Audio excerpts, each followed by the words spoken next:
इस पूरी national security strategy जो कि नेशनल सिक्योरिटी स्ट्रैटेजी 2022 है, पाकिस्तान का एक दफ़ा भी कहीं ज़िक्र नहीं हुआ। सो इसका मतलब ये है कि पाकिस्तान जो है वो वाशिंगटन की जो नेशनल सिक्योरिटी आउटलुक है, it doesn't stand anywhere.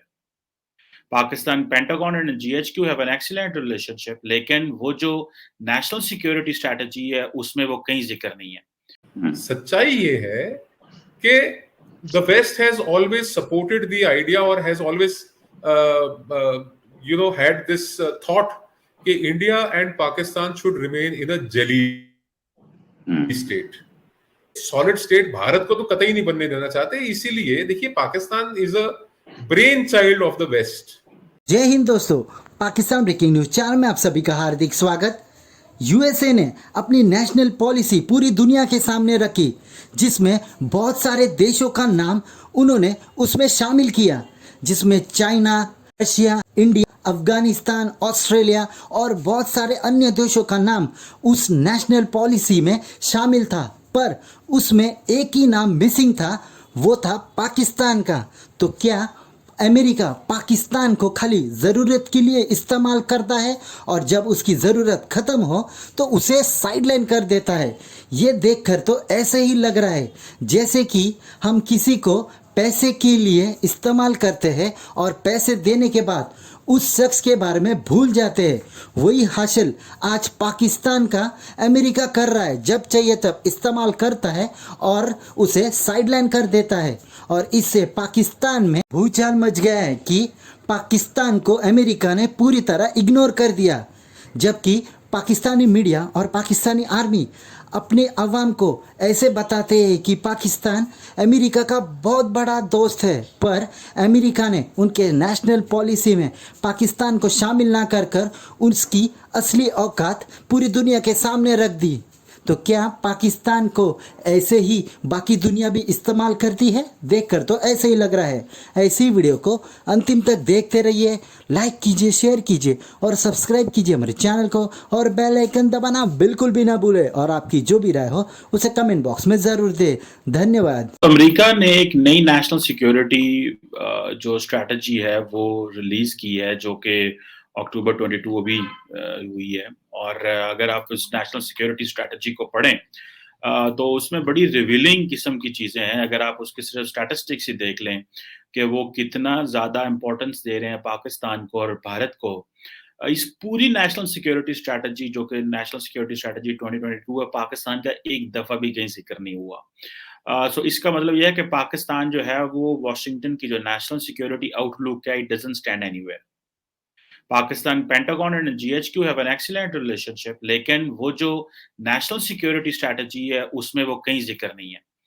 India का 8 दफ़ा ज़िक्र आया है, अफ़गानिस्तान का 4 दफ़ा ज़िक्र आया है, पाकिस्तान का एक भी ज़िक्र नहीं है। रशिया का 71 टाइम ज़िक्र आया है, दहशतगर्दी का 37 टाइम, चाइना का 9 दफ़ा ज़िक्र आया है। लेकिन पाकिस्तान का ज़िक्र जो है इस सारी की सारी पॉलिसी में नहीं है।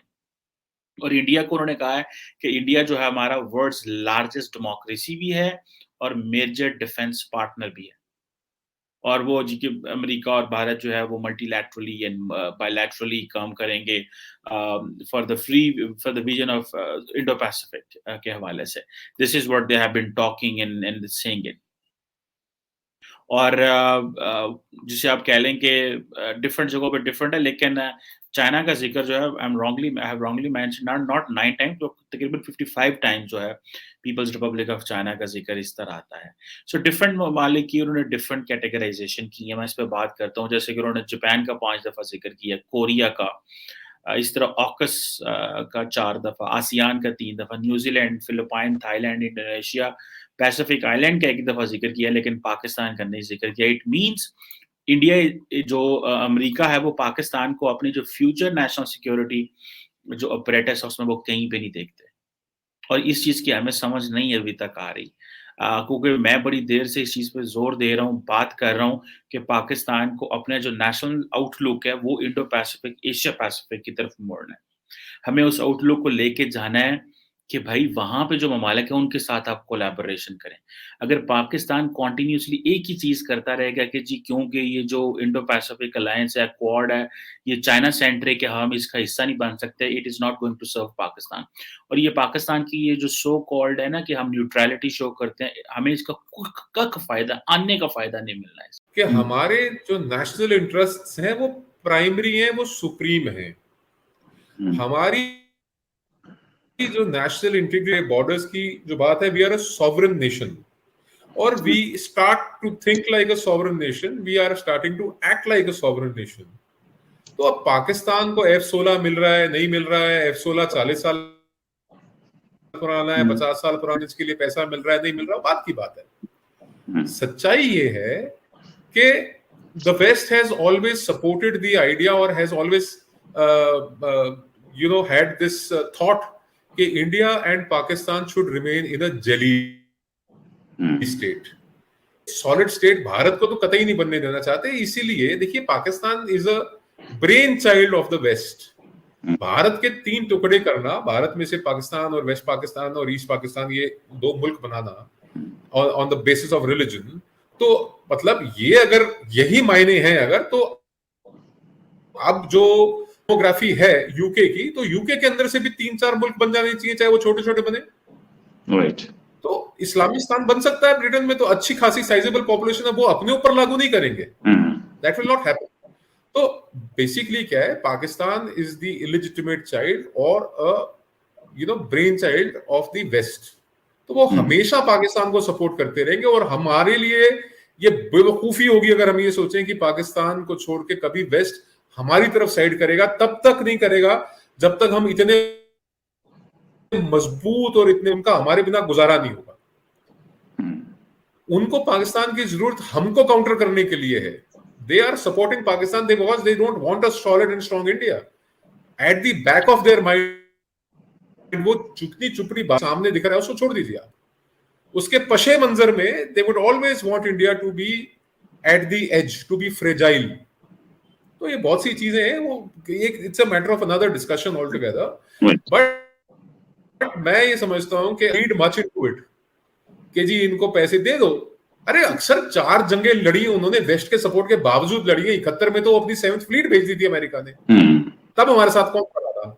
राइट, कोई नहीं। हम आज इनके ऊपर भरोसा कैसे करें, अमेरिकन के ऊपर? ये इनकी चुकी, इनकी बातों मानने की आवश्यकता नहीं हमारे। हमारा जो अपना सॉवरेन राइट है, अपनी डिसीजन मेकिंग है, अपने हित है, अपने मवाद हैं, अपने मवाद को आगे रखिए। वो आज से हमारे को 75 साल पहले कर लेना चाहिए था। हमारे को कभी किसी के प्रिज्म से देखना ही नहीं चाहिए था दुनिया को। तो आप जो देख रहे हैं that is a nation with a strong spine, एक मजबूत रीढ़ की हड्डी वाला मुल्क। जो हुकूमत है, जिसके जो हुक्मरान है, इसके जो आज की डेट में सत्ताधीन सरकारें हैं, वो अपनी मजबूती दिखा रही है कि ये भारत की ताकत है। और अमेरिका के अंदर अमेरिका का जवाब देंगे, ईयू के अंदर ईयू का जवाब ना जयशंकर साहब कि Europe should come out of this mindset कि Europe's problems are the world's problem but world's problem are not Europe's problem. कहा ना, सवाल पूछा कि are you not funding the Ukraine war, क्या आप रशिया को उनसे तेल खरीद के? तो उन्होंने बोला जितना हम 1 महीने में खरीदते हैं आप 1 दोपहर में खरीद लेते हैं उनसे। तो are you not funding the Ukraine war?